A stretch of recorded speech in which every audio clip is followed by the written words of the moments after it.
મળી જાય છે બજારોમાં।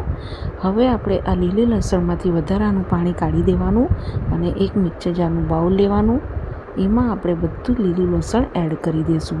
લીલા પાન સાથે તમારે અહીંયા લીલું લસણ લેવાનું છે, એ ખાસ ધ્યાન રાખવાનું।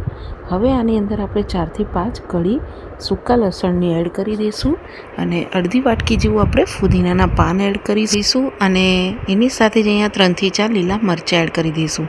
અહીંયા લીલું લસણ સ્વાદમાં તીખા હોય એટલે એ પ્રમાણે તમારે લીલા મરચાં એડ કરવાના। હવે આની અંદર આપણે થોડુંક પાણી એડ કરીને આને સ્મૂથ પેસ્ટ બનાવીને રેડી કરી લેવાનું છે।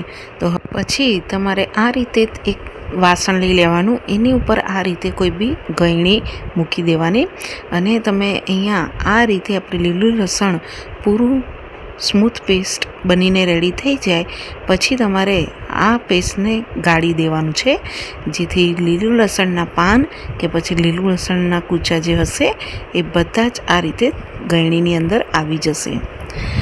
આવી રીતે ચમચીની મદદથી તમારે બધું જ જેટલું રસ નીકળે એ બધું જ કાઢી દેવાનું અને પછી છેલ્લે આ રીતે લીલું લસણનું જે કૂચા હશે એ તમારે ફેંકી નહીં દેવાના। આ કોઈ બી ચટણીમાં તમે વાપરી શકો છો। જેથી આ રીતે બધું જ ગળાઈ જાય અને એક વખત આ રીતે હલાવી દેવાનું રહેશે। અહીંયા આ રીતે એક વખત હલાવાઈ જાય પછી તમારે કોઈ બી બાઉલમાં જેમાં તમારે પાણીપુરીનું પાણી બનાવવાનું હોય એ તમારે બાઉલ લઈ લેવાનું, એની અંદર બધું જ આ લીલા લસણનું પાણી એડ કરી દેવાનું અને આ રીતે તમે જોઈ શકો છો કે આ રીતે પતલું તમારે રાખવાનું રહેશે, બહુ જાડું નહીં અને બહુ પતલું નહીં એવું પાણી તમારે બનાવવાનું અને જે ઉપરનું જે જાગ હોય છે એ થોડું તમારે આ રીતે ચમચાની મદદથી કાઢી દેવાનું છે, કારણ કે અહીંયા લીલું લસણના પાન આપણે ઉપયોગમાં લીધેલા છે એટલે એના થોડા જાક વધારે બને એટલે આવી રીતે થોડું કાઢી દેવાનું।